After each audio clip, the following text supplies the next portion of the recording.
Hello friends, welcome back to my channel. বরাবরের মতো ইসলাম প্রিয় ভাইদেরকে জানাচ্ছি আসসালামু আলাইকুম ও হিন্দু ভাইদেরকে নমস্কার। প্রথমেই জানাচ্ছি পবিত্র ঈদুল আজহার শুভেচ্ছা। সবাই হয়তো ভালোভাবে ঈদ উদযাপন করছেন। অনেক গরিবরা আছে তো ঈদ উদযাপন করতে পারেই নাই। যাই হোক, আল্লাহ তাআলা তাদেরও কি কবুল করে নিক, এটাই আমার একান্ত কাম্য। আজকে আমি নিয়ে আসলাম যে আর্থিক ক্ষতিগ্রস্ত যারা আছেন বা অনেকে খুব অর্থ কষ্টে আছেন, তা বিমোচন করার জন্য কিছু টোটকা বা কিছু নিয়মাবলী আমি আপনাদের মাঝে আজকে শেয়ার করতে আসছি।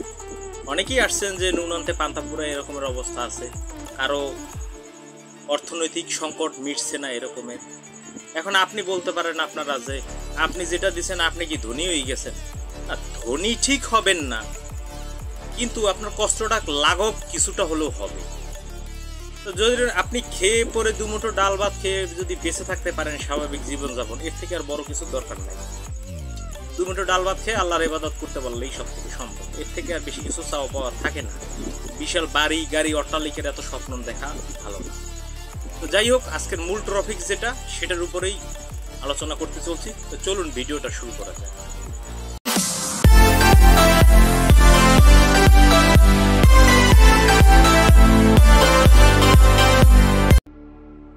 সো ফ্রেন্ডস, ফিরে আসলাম একটা ইন্টুর পর। এখন কথা হচ্ছে আর্থিক কষ্টগুলো আমাদের কেন আসে সেটা আগে জানতে হবে।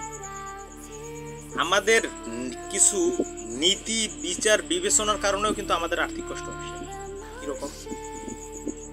কেউ ঘরে কখনো যারা জুতো পরেন, মোজা পরেন, নোংরা মোজা কখনো ঝুলিয়ে রাখবেন।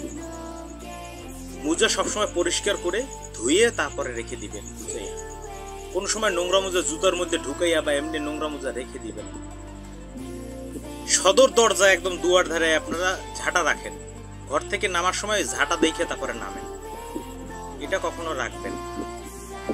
আর যে বাড়িতে উঠান কুড়ানো হয়, সেই উঠান মানে ঝাড়ু দেওয়ার পর দক্ষিণ দিকে ঝাড়ু দিয়ে ফেলানো হয়, সেই বাড়ির অর্থ কষ্ট কোনো দিনই কমবে না, গ্যারান্টি। তাই দক্ষিণ দিকে কেউ ঝাড়ু দিয়ে ফেলাবেন না। প্রয়োজনে অন্য কোনো দিকে ঝাড়ু দিয়ে ফেলিয়ে তারপরে আপনি সেই ময়লাটা কাছে আর একদিন লাগিয়ে আসেন। তারপরে ঘরে আমাদের অনাচার কিরকম, ভাত যখন আমরা খেতে যাই তখন কি হয়, পরিষ্কার পরিচ্ছন্ন শুদ্ধ বস্ত্র সবকিছু করা উচিত। কারো ঘরেই প্রার্থনা নাই, কোনো হিন্দু ভাইরা প্রার্থনা করে না ঠিক মতন। ইসলাম প্রিয় ভাইরা অনেক আছে 5 ওয়াক্ত নামাজ ছেড়ে দিয়েছেন, আল্লাহর উপর বিশ্বাস ছেড়ে দিয়েছেন। অনেকের পিছনে ঘোরেন যে ওইটা দেখে আমি ধনী হব। আল্লাহ তুমি ওই জিনিসটা আমাকে দিও, আমি তারপর থেকে হাজী সাহেব হয়ে যাব, 5 ওয়াক্ত নামাজই পড়বো। কেন আপনি এখন 5 ওয়াক্ত নামাজই হতে পারেন না? তাহলে আল্লাহ ওই জিনিসটা আপনাকে দিলেও দিতে পারে, কবুল করলেও করতে পারে। আমার কথাগুলো যদি আপনাদের কাছে কষ্ট মনে হয়, কিছু করার নাই, সত্য সেটা বলছি। ঘরের ভিতরে ঝগড়াঝাটি এগুলো করা ঠিক অমঙ্গলের চিহ্ন, এগুলো কখনো করবে। রান্না করতে বসে যত চুপচাপ থাকা যায় ভালো। রান্না করার সময় অনেক সময় হাবিজাবি কথা বললে ফেলা, এগুলো করবেন না। যাক, এই চ্যাপ্টার বাদ। এবারে আপনার আর্থিক সংকট কিভাবে দূর করবেন বলে দিচ্ছি। আপনি রাত্রে ঘুমাবেন, যখন শুদ্ধ বস্ত্রে ঘুমাইয়ে থাকবেন, যা হোক রাত্রে যাই হোক না কেন, সকালবেলা আপনার পাক থাকেন আর না পাক থাকেন, ঘুম থেকে চোখ মিলে কোনো দিকে তাকাবেন না।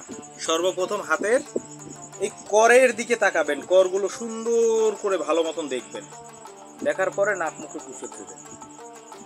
আর যারা হিন্দু ভাইরা আছেন তারা জানেন, করাজ্ঞ বসতে লক্ষ্মী কর মধ্যে সরস্বতী কর মূলে তো গোবিন্দ বাতে কর দর্শনম, 3 বার বলে 3টা ফু দিয়ে যদি নাক মুখে গেছে। আর ইসলাম প্রিয় ভাই যারা আছেন তারা ইয়া মালিকও 101 বার পাঠ করে বিছানায় বসে, তারপরে বিছানা থেকে যখন নামবেন তখন আপনারা দেখবেন নাকে এরকম দিবেন যে কোন নাক থেকে শ্বাস বেশি বেরোচ্ছে, সেই পা আগে বিছানা থেকে দিবেন। দেওয়ার পরে যারা ইসলাম প্রিয় ভাই আছেন তারা অবশ্যই কোনো ঘরে যে মানে টানানো আল্লাহু বা আয়াতুল কুরসি অনেক কিছু টানানো থাকে, তার দিকে একটু নজর দিবেন, তারপরে আপনি আপনার কাজ বাথরুমে টাথরুমে হাত মুখ ধোয়াটো এগুলো করবেন। খাওয়া দাওয়া করে তারপরে আপনি আল্লাহর নাম নিয়ে 5 ওয়াক্ত নামাজ পড়বেন আর বাজারে বেরোবেন।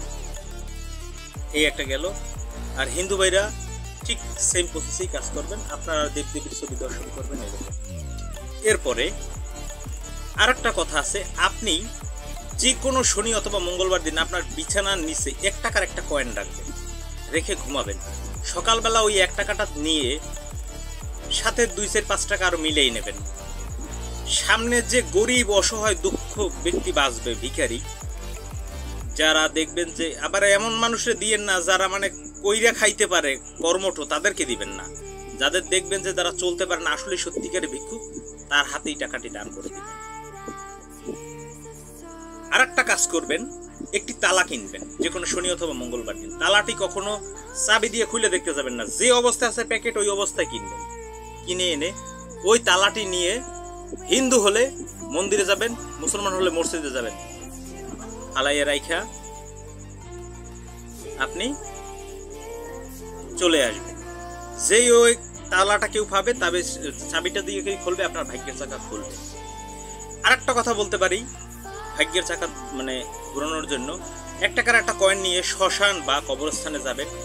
আপনার পিছনে কবরস্থান বা শ্মশান থাকতে হবে, এরকম টাকাটা নিয়ে টস করে পিছনে ফেলে দিয়ে বাড়িতে চলে আসবেন। ইনশাল্লাহ আপনার আর্থিক কষ্ট থাকবে না। এভাবে যদি করতে পারেন, আর হিন্দুরা প্রতি বৃহস্পতিবার দিন মাছ মাংস ত্যাগ করবেন এবং ওই দিনকে লক্ষ্মীর পাঁচালি করবেন, তাহলে আপনাদের অর্থ কষ্ট দূর হবে। ভগবান চাইলে সব কিছুই সম্ভব। সবাই ভালো থাকবেন, সুস্থ থাকবেন, ভিডিওগুলো দেখবেন, শেয়ার করবেন, নিজে উপকৃত হন, অন্যকে উপকার করার সুযোগ করবেন। সবাই ভালো থাকবেন, সুস্থ থাকবেন, শুভকামনা রইল। আল্লাহ হাফেজ।